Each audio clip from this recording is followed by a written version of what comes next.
Assalamualaikum warahmatullahi wabarakatuh. Waalaikumsalam warahmatullahi wabarakatuh.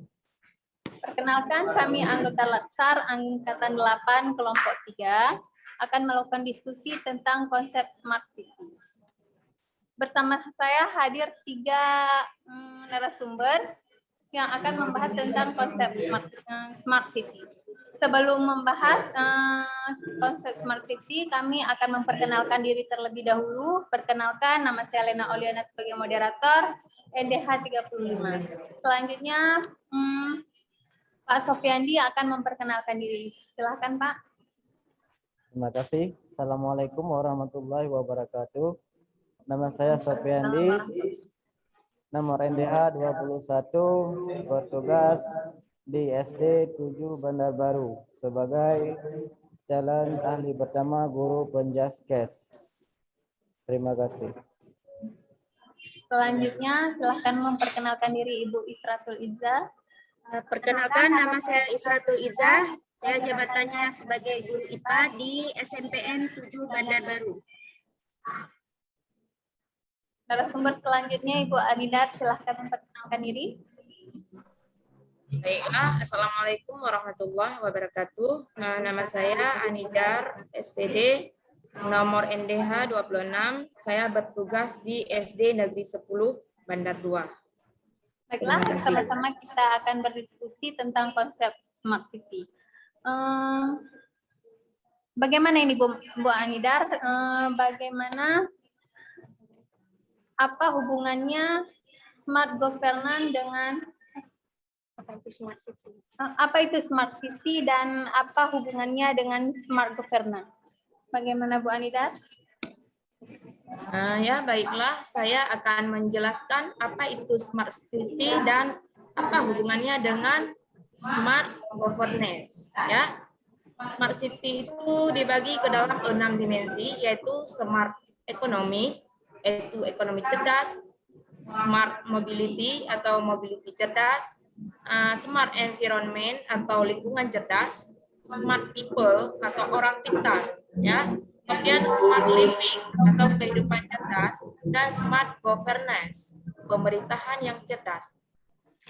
Di antara ke-6 dimensi tersebut, saat ini di Indonesia itu sedang berlomba-lomba dalam memajukan smart governance untuk mewujudkan menciptakan pemerintahan yang baik.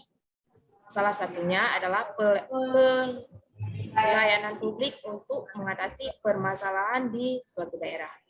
Ya. Kemudian smart governance merupakan ujung tombak perencanaan smart city, karena smart city dimulai dengan adanya smart governance. Tanpa adanya smart governance, mustahil untuk mewujudkan smart city.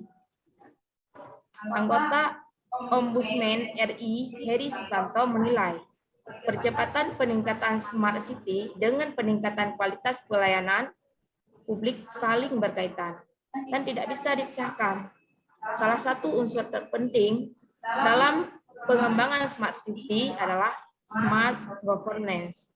Muara dari konsep smart city itu adalah peningkatan pelayanan publik. Harus ada kolaborasi antara seluruh pihak untuk mendukung percepatan smart city demi meningkatkan kualitas pelayanan publik. Ombudsman RI memberikan perhatian kepada smart governance, di mana pemerintah harus dapat memfasilitasi perubahan dan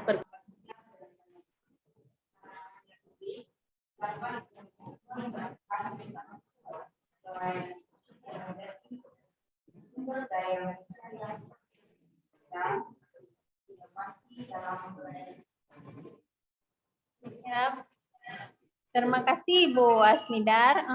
Bagaimana apa pengertian smart education? Bagaimana Pak Sofiandi?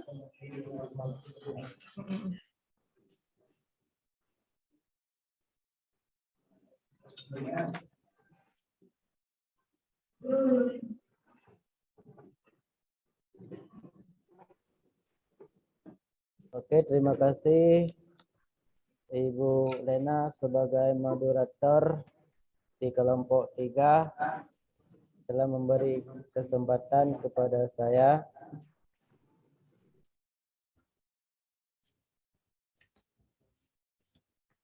Smart City yang kami fokuskan di sini adalah dalam bidang pendidikan yang disebut dengan Smart Education yang bermuara pada pembentukan Smart Pupil.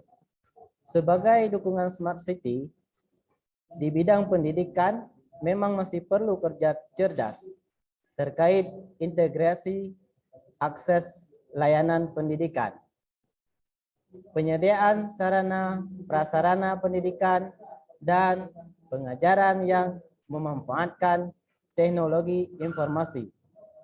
Kasus siswa duduk di lantai, ruang kelas terancam roboh, guru suka bolos ngajar, siswa gaptek teknologi informasi tidak boleh terjadi lagi.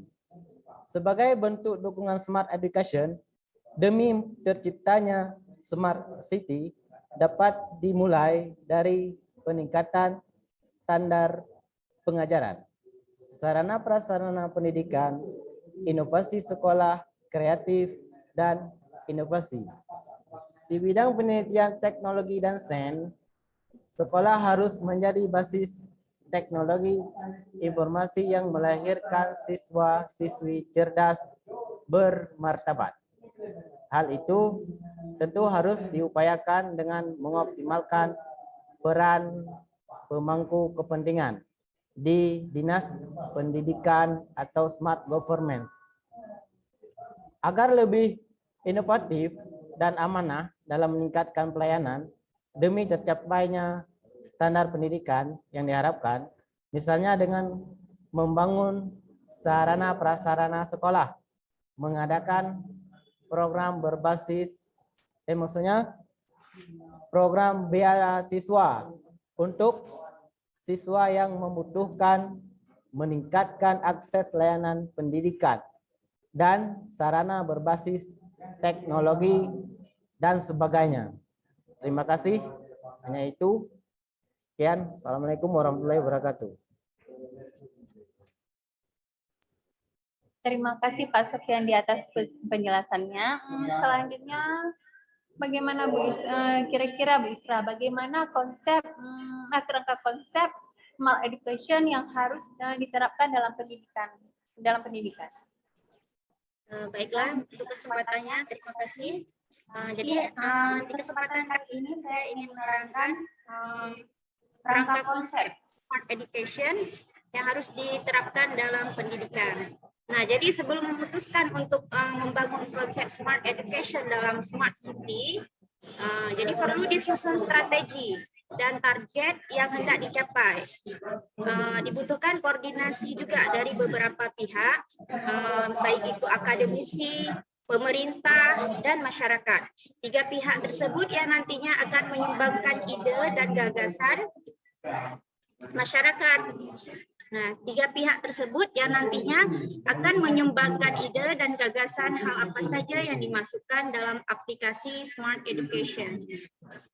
Nah, yang menjadi sasaran pengguna Smart Education ini yang pertama yang pastinya adalah guru, kemudian orang tua murid, kemudian para siswa, mulai dari sekolah dasar, sekolah menengah, sampai dengan tingkat lanjutan seperti SMA atau SMK. Nah, data yang diperlukan dalam membangun konsep Smart Education berupa database, kemudian profil masing-masing sekolah, serta data-data lain yang mendukung. Dalam konsep Smart Education ini berisi tentang 3 poin utama, yaitu pertama peran sekolah. Kedua itu adalah fasilitas pendukung kegiatan sekolah. Dan yang terakhir, aksesibilitas yang dibutuhkan oleh peserta didik. Nah, sekarang saya akan jelaskan satu-satu, yaitu yang peran sekolah. Jadi dalam peran sekolah ini berisi info dan profil tentang sekolah, jadwal belajar mengajar yang diterapkan di sekolah, dan aplikasi pemantau pendidikan yang bisa diakses oleh orang tua. Dan kemudian kedua itu adalah fasilitas pendukung kegiatan sekolah yang berisi tentang aplikasi konsultasi belajar siswa atau bimbingan online, e-library, yaitu perpustakaan online yang memuat buku-buku pelajaran dan bacaan untuk peserta didik sesuai dengan jenjang sekolahnya. Apakah itu pendidikan non formal, juga meliputi kegiatan ekstrakurikuler.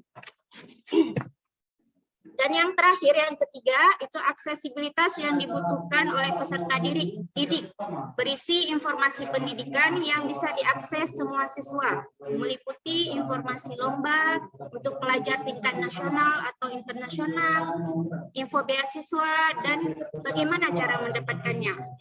Nah, info pertukaran pelajar di luar negeri juga diperlukan, forum diskusi ilmiah antar pelajar di lain sekolah juga. Nah, jadi dengan adanya 3 poin utama dalam konsep Smart Education ini, hal ini bisa mempermudah guru dalam menyampaikan pelajarannya yang diupload melalui aplikasi. Juga orang tua bisa memantau perkembangan pendidikan dari anaknya. Dan untuk siswa, dalam kegiatan belajar yang menyenangkan dan mudah, memperoleh informasi pendidikan secara real time dan terpercaya, serta meningkatkan nilai mutu pendidikan di suatu wilayah. Demikian yang bisa saya sampaikan. Selanjutnya saya kembalikan kepada moderator. Ya, baik, terima kasih Bu Isra. Berarti dari pembahasan kita ini dapat kita simpulkan bahwa harapannya konsep Smart Education ini bisa kita terapkan di seluruh Indonesia agar guru dan siswa bisa saling berinteraksi dalam satu wadah bernama Smart Education. Tentu hal ini dapat diwujudkan berkat peran pemerintah untuk terus berbenah dan memberikan pelayanan terbaik untuk pendidikan di Indonesia demi terciptanya tata kelola pemerintahan yang cerdas, yaitu Smart Governance. Demikian diskusi kami hari ini. Saya akhiri. Wabillahi taufiq wal hidayah. Wassalamualaikum warahmatullahi wabarakatuh. Waalaikumsalam warahmatullahi wabarakatuh.